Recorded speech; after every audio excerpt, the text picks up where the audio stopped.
नमस्कार. मी नवल शिंदे. कल्पना करा, एक असा ग्रंथ जो वाचण्यासाठी तुम्हाला तुमच्या बुद्धीची, तुमच्या ओळखीची आणि आत्तापर्यंत कमावलेल्या सर्व ज्ञानाची बळी द्यावी लागेल. एक असा रहस्यमय उपनिषद जो तुम्हाला ईश्वराशी मिळवून देण्याचा दावा करत नाही, तर तो त्या मीलाच नष्ट करून टाकतो, जो ईश्वराचा शोध घेत आहे. तुम्ही अनेक वर्षांपासून ध्यान करत असाल, मंत्र जपत असाल, मंदिरांचे उंबरठे झिजवत असाल, पण तरीही आतून एक प्रकारचे रिकामेपण जाणवतेय का? तुम्ही ज्याला शोधत आहात तो बाहेर कुठे आहे, की शोधणाराच तो स्वतः आहे? आज आपण दत्तात्रेय उपनिषदाचे ते गुप्त दरवाजे उघडणार आहोत, जे शतकानुशतके केवळ पात्र साधकांसाठी लपवून ठेवले होते. या एपिसोडच्या शेवटी जो माणूस हा पॉडकास्ट ऐकायला सुरुवात करत आहे, तो तसा उरणार नाही. एका नवीन चेतनेचा जन्म होईल. काय तुम्ही त्या परमसत्याचा सामना करण्यास तयार आहात? कारण एकदा हे रहस्य उलगडले की तुम्ही तुमच्या साध्या आयुष्यात परत कधीच जाऊ शकणार नाही. आजच्या या डीप डाईव्हमध्ये एक असा विषय आहे जो थोडासा अस्वस्थ करणारा आहे. म्हणजे आपण सगळेच आयुष्यात कधी ना कधी शांततेच्या शोधात असतो. आपण वर्षानुवर्षे मंदिरात जातोय, तासनतास डोळे मिटून ध्यानाचा प्रयत्न करतोय, वेगवेगळ्या पुस्तकांमधून किंवा अगदी यूट्यूबवरून माहिती गोळा करतोय. पण तरीही कुठेतरी आतून ती एक पोकळी जाणवत राहतेच, ती भरून निघत नाही. अगदी हेच, ती पोकळी का भरून निघत नाही? आज आपण या प्रश्नाचं उत्तर शोधणार आहोत. दत्तात्रेय उपनिषद आणि अद्वैत तत्वज्ञानावर जे सखोल विश्लेषण केलं आहे, त्यावर आज आपण चर्चा करणार आहोत. हे विश्लेषण ऐकल्यावर खरंच एक मोठा धक्का बसतो. हो, कारण त्या स्रोतात जे सांगितलंय ते आपल्या नेहमीच्या समजुतींना पूर्णपणे छेद देणार आहे. आपण नेहमी असं मानतो की आपल्या दुःखाचं किंवा रिकामेपणाचं मुख्य कारण आपलं अज्ञान आहे. बरोबर. आपल्याला वाटतं की आपल्याला अजून पुरेशी माहिती नाहीये, अजून काहीतरी शिकायचं बाकी आहे. पण इथेच तर खरी मेख आहे. या उपनिषदाच्या विश्लेषणात सुरुवातीलाच स्पष्ट केलंय की आपली मूळ समस्या अज्ञान नाहीच मुळी. एक सेकंड. जर आपली समस्या अज्ञान नाहीये, तर मग आपण नक्की कशाशी लढतोय? आपली खरी समस्या हा भ्रम आहे की आपल्याला काहीतरी माहिती आहे. हा जो आपला सूक्ष्म अहंकार असतो ना, की मी इतकी पुस्तके वाचली आहेत, मला इतके मंत्र येतात, मी रोज इतका वेळ ध्यान करतो, हाच अहंकार मुक्तीच्या मार्गातला सर्वात मोठा अडथळा आहे. अरे बापरे. म्हणजे जे तथाकथित आध्यात्मिक ज्ञान आपण एवढ्या कष्टाने गोळा करतो, तेच आपल्यासाठी धोकादायक ठरू शकतं? एकदम खरं आहे. कारण कसं आहे ना, एका अज्ञानी माणसाला किमान हे तरी माहीत असतं की त्याला काही माहीत नाही. तो शिकायला तयार असतो. पण ज्याच्यात हा आध्यात्मिक अहंकार शिरतो, तो एका खोट्या समाधानाच्या जगात जगत असतो.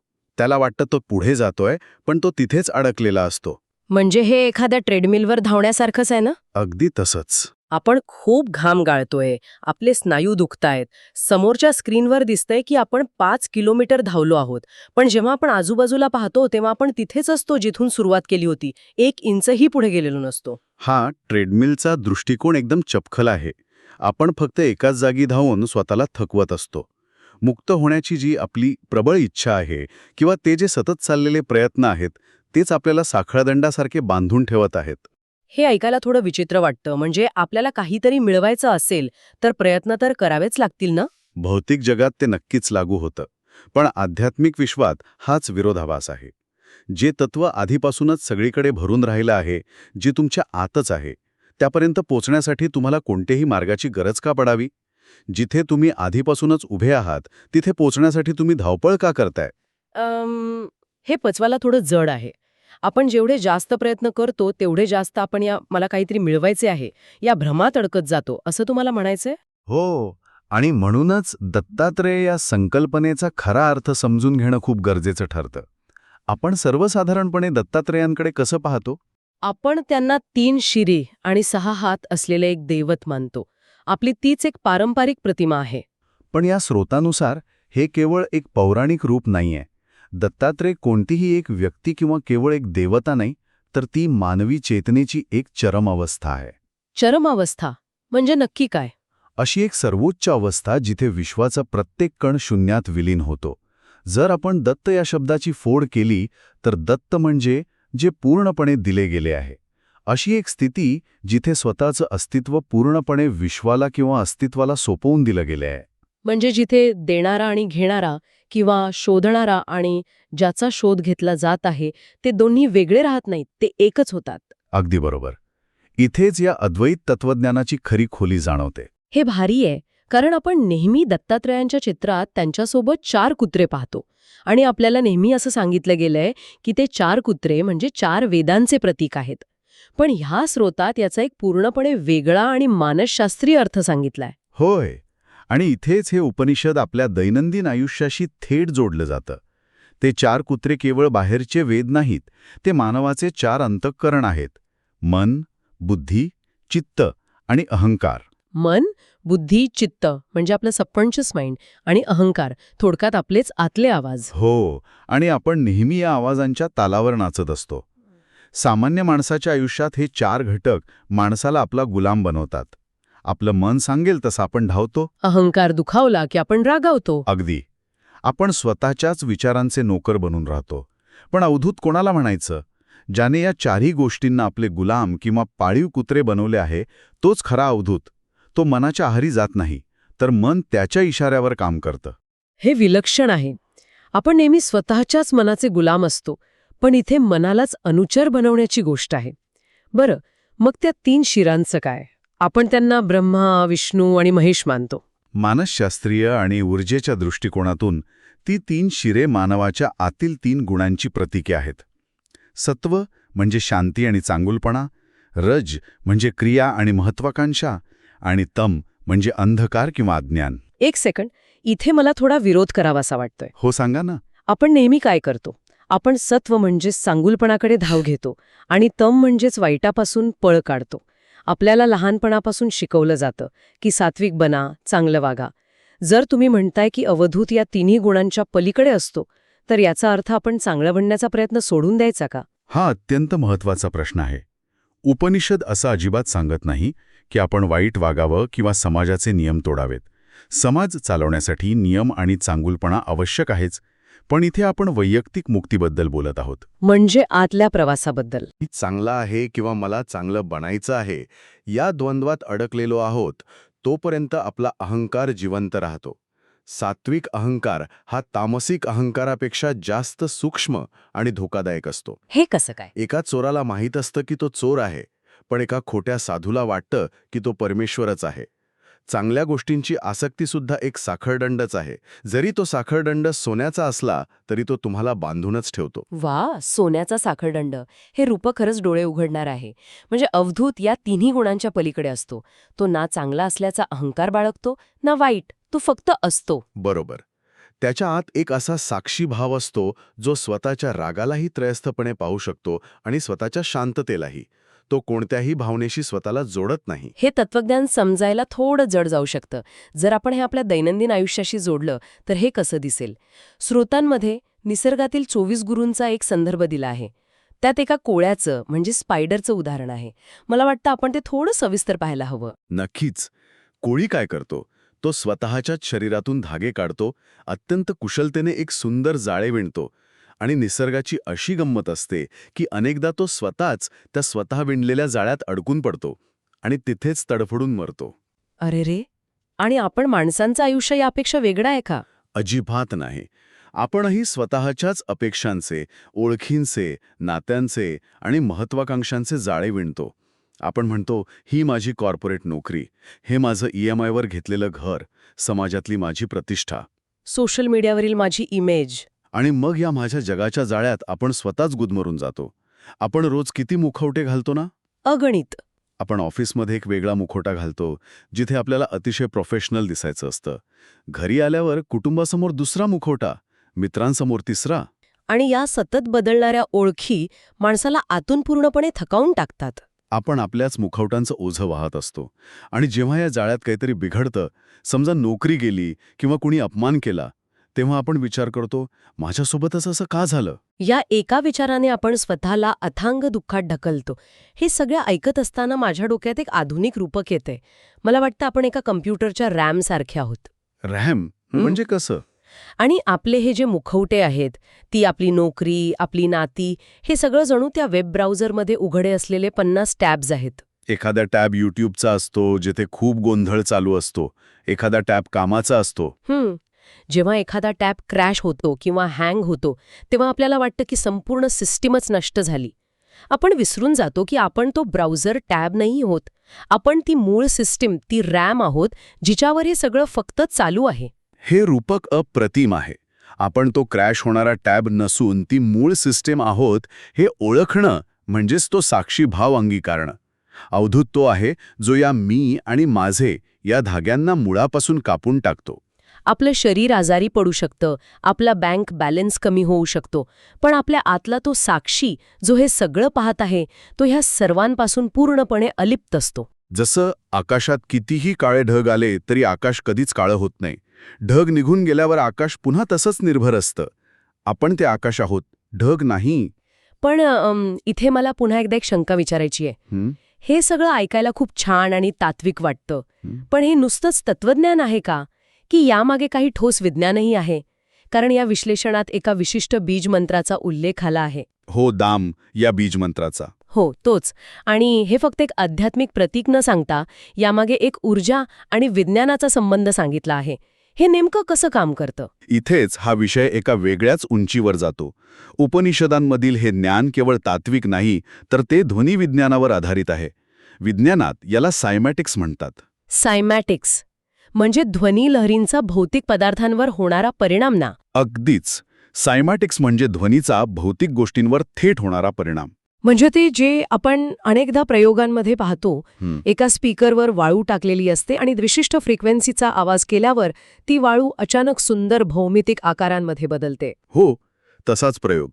जेव्हा ध्वनी एखाद्या भौतिक पदार्थाला असा आकार देऊ शकतो, तर मग तो आपल्या शरीरातील पेशींवर आणि मेंदूवर किती मोठा परिणाम करू शकतो. दाम हा केवळ एक शब्द नाहीये. मग तो काय आहे? जेव्हा हा विशिष्ट ध्वनी किंवा कंपन नाभीच्या केंद्रापासून उठतं आणि आज्ञाचक्रापर्यंत म्हणजेच दोन्ही भुवयांच्यामध्ये धडकतं, तेव्हा त्याचा थेट भौतिक आणि न्यूरोलॉजिकल परिणाम आपल्या मेंदूवर होऊ लागतो. हे थोडं सविस्तर सांगाल का? मेंदूमध्ये नेमकं काय बदल होतं? एका आवाजाने मेंदूची रचना कशी बदलू शकते? या दाम बीजमंत्रातील म काराचा जो अनुनासिक गुंजारा आहे तो अतिशय महत्वाचा आहे. जेव्हा आपण तो नाकातून मम असा गुंजवतो तेव्हा कवटीच्या आत एक सूक्ष्म कंपन निर्माण होतं. हे कंपन थेट मेंदूच्या मध्यभागी असलेल्या पिनियल ग्रंथीला मसाज करतं किंवा तिला सक्रिय करतं. विज्ञानात पिनियल ग्रंथी अत्यंत महत्वाची मानली जाते, जी आपल्या झोपेचे आणि जागरूक राहण्याचं चक्र नियंत्रित करते. आणि अध्यात्मात तिलाच तिसरा डोळा किंवा अंतर्ज्ञानाचं केंद्र मानलं जातं, बरोबर? अगदी बरोबर. जेव्हा हे कंपन तिथे पोहोचतं तेव्हा मेंदूच्या लहरी किंवा ब्रेन वेव्हज बदलू लागतात. आतून एक अथांग शांतता निर्माण होते. प्राचीन संतांनी यालाच अनाहत नाद असं म्हटलंय.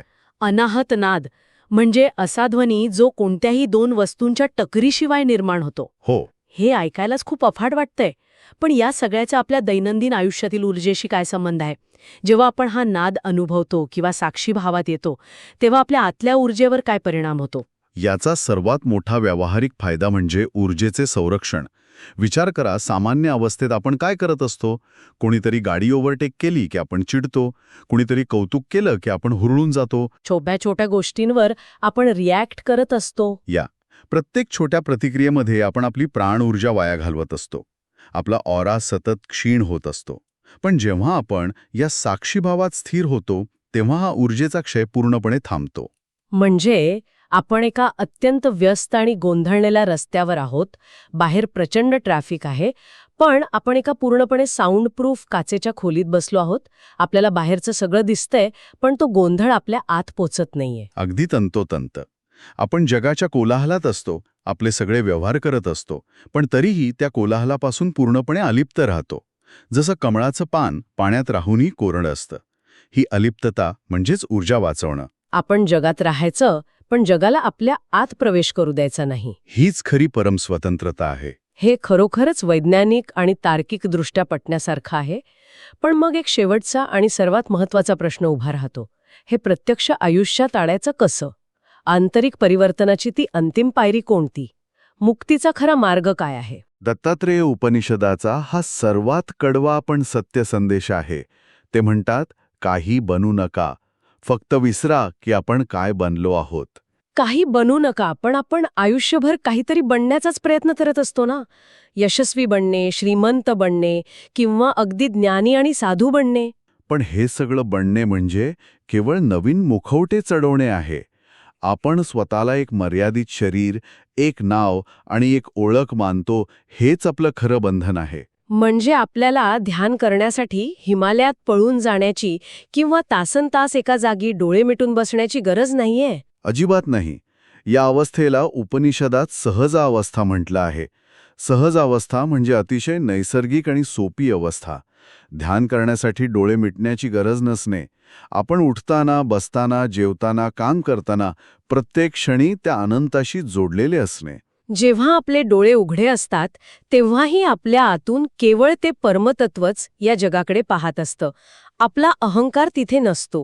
हे खूपच क्रांतिकारी आहे. आणि स्रोत सांगतो की यासाठी आपला जो मी आहे त्याचा मृत्यू होणं गरजेचं आहे. अहंकाराचा मृत्यू. जेव्हा मी मरतो तेव्हाच सत्य जन्माला येतं. यालाच अद्वैताचा विस्फोट म्हटलं जातं ना. हो, जोपर्यंत मी किंवा अहंकार शिल्लक आहे तोपर्यंत तो सत्य शोधत राहील आणि त्याला ते कधीच सापडणार नाही. कारण मन नेहमी द्वैतात जगतं. मी आणि तू, मी आणि परमेश्वर. पण अंतिम सत्य हे एकच आहे, तिथे दोन नाहीच आहेत. जेव्हा शोधणारा पूर्णपणे शून्य होतो, जेव्हा त्याची मला मोक्ष मिळवायचा आहे ही शेवटची इच्छाही उरत नाही, तेव्हा एक विस्फोट होतो. तेव्हा त्याला जाणवतं की ज्याचा तो शोध घेत होता तो स्वतःच आहे. अहम ब्रह्मास्मी. आपण विचार करतो की आपण या अवाढ्य विश्वाकडे पाहणारे छोटेसे नगण्य जीव आहोत. पण उपनिषद सांगतं की उलट पक्षी तुमच्या आत हे संपूर्ण ब्रह्मांड एका छोट्याशा बुडबुड्याप्रमाणे तरंगत आहे. ही जाणीव किती विशाल आणि मुक्ती देणारी आहे. ती सारे डिप्रेशन, सारे दुःख एका क्षणात गळून पडते. कारण हे सगळं दुःख केवळ त्या लहानशा ओळखीमुळे होतं जिच्यात आपण स्वतःला कैद करून ठेवलं होतं. समुद्रावर उठणाऱ्या लाटेला वाटतं की ती वेगळी आहे, ती लहान आहे किंवा मोठी आहे. पण जेव्हा ती लाट किनाऱ्यावर आपटून फुटते तेव्हा तिचा अहंकार संपतो आणि तिला जाणवतं की ती लाट नव्हतीच, ती तो अथांग समुद्रच होती. शून्य होणं म्हणजे संपणं नाही, तर पूर्ण होणं आहे. एक थेंब जेव्हा समुद्रात पडतो तेव्हा तो मरत नाही, तर तो स्वतः समुद्र बनतो. नक्कीच. आपण आपले सर्व ओळखींचे मुखवटे उतरवून त्या असीम शांततेत स्थिर होणे, हेच या सखोल चर्चेचं आणि दत्तात्रेय उपनिषदाचं सार आहे. आपण एखाद्या मूर्तीसमोर उभे नसतो, आपण स्वतःच ती मूर्ती आहोत आणि तिच्यात प्राण फुंकणारे परमतत्वही आपणच आहोत. हे सत्य पूर्णपणे स्वीकारणं म्हणजेच खरा अद्वैताचा विस्फोट आहे. तर आजच्या या अद्भुत आणि मेंदूला चालना देणाऱ्या चर्चेचा आपण इथे थोडक्यात पण प्रभावी सारांश काढूया. हा. आपण पाहिलं की आध्यात्मिक प्रगतीच्या मार्गातील सर्वात मोठा अडसर आपलं अज्ञान नसून मला काहीतरी माहिती आहे हा आपलाच भ्रम आणि अहंकार आहे. आणि आपण स्वतःच विणलेल्या जाळ्यात अडकलेल्या त्या कोळ्यासारख्या आहोत, जे वेगवेगळ्या ओळखींचे, अपेक्षांचे आणि मुखवट्यांचे ओझं वाहत आहेत. यातून बाहेर पडण्याचा मार्ग म्हणजे ते 4 कुत्रे म्हणजे मन, बुद्धी, चित्त आणि अहंकार यांना आपले अनुचर बनवणे आणि चांगल्या वाईटाच्या म्हणजेच सत्वरजतम या गुणांच्या पलीकडे जाऊन एका अवधूत अवस्थेत पोहोचणे. यासाठी केवळ तात्विक विचारच नाही, तर दाम या बीज मंत्राचे सायामॅटिक्स आणि ध्वनिविज्ञान तसेच आपल्या मेंदूतील पिनियल ग्रंथीवर होणारा त्याचा परिणामही आपण समजून घेतला. या सर्वांचा उद्देश एकच आहे, आयुष्यात तो साक्षीभाव अंगीकारणे. आपल्या मनातील त्या 50 क्रॅश होणाऱ्या ब्राउझर टॅब्समधनं लक्ष काढून आपण स्वतः ती मूळ सिस्टम आहोत हे ओळखणे आणि अहंकाराच्या मृत्यूनंतर त्या सहजावस्थेत, त्या अद्वैतात लीन होणे. आणि हे सर्व इतक्या सखोलपणे समजल्यानंतर खऱ्या अर्थाने विचार केला तर आपण पुन्हा त्याच जुन्या जगात, त्याच जुन्या ओळखींमध्ये परत जाऊ शकत नाही. हा जो बोध आज झाला आहे तो आपल्या आत कायमचा रुजला आहे. अगदी बरोबर. आणि म्हणूनच आजची ही चर्चा संपवताना एक शेवटचा धक्कादायक प्रश्न आपण सर्वांनी स्वतःला विचारणं गरजेचं आहे. यावर शांतपणे विचार करा. जर आपलं संपूर्ण आयुष्य, आपले सगळे सुख, दुःख, आपले रोजचे संघर्ष आणि आपली ही स्वतःची ओळख हा केवळ आपल्या चेतनेने निर्माण केलेला आपल्याच डोक्यातील एक चित्रपट असेल, तर ज्या क्षणी आपण खऱ्या अर्थाने ठरवू की या स्वनिर्मित थिएटरमधून, या आभासी जगातून आपल्याला फक्त उठून बाहेर पडायचं आहे, त्या एका क्षणी काय घडेल विचार करा. पुढील अशाच एका सखोल आणि विचार करायला लावणाऱ्या डीप डाईव्हमध्ये आपण पुन्हा भेटूया. तोपर्यंत साक्षी भावात राहा. प्रवास तिथेच संपतो जिथे सुरू झाला होता. पण आता प्रवासी पूर्णपणे बदलला आहे. दत्तात्रेय उपनिषद हे केवळ एक पुस्तक नाही, तर तो एक आरसा आहे ज्यामध्ये आज तुम्ही तुमचा खरा चेहरा पाहिला आहे. पण लक्षात ठेवा, हे जग तुम्हाला पुन्हा त्याच भ्रमात खेचण्याचा प्रयत्न करेल. उद्या सकाळी जेव्हा तुम्ही उठाल तेव्हा तुमचा अहंकार पुन्हा तुमच्यावर ताबा मिळवण्याचा प्रयत्न करेल. ही माया आहे जी तुम्हाला पुन्हा झोपवू इच्छिते. पण जर तुम्हाला खरोखर या गाढ झोपेतून जागे व्हायचे असेल तर तुम्हाला अशा एका वर्तुळाची, इनर सर्कलची गरज आहे जिथे केवळ शुद्ध ज्ञान वाहत असते. जर तुम्ही आज या ज्ञानाला सोडून दिले तर कदाचित या खोलीपर्यंत तुम्ही पुन्हा कधीच पोहोचू शकणार नाही. तुम्ही या जगात राहा, पण जगाला तुमच्या आत राहू देऊ नका, अगदी जलकमलवत. स्वतःला विसरण्याच्या या प्रवासात माझ्यासोबत जोडलेले राहण्यासाठी चॅनलला सबस्क्राईब करा आणि खालील लिंकवरून आमच्या गुप्त साधक समुदायाचा भाग बना. निर्णय तुमचा आहे. पुन्हा त्याच भ्रमाच्या झोपेत जायचे की जागृतीकडे पाऊल टाकायचे. सत्यम शिवम अद्वैतम.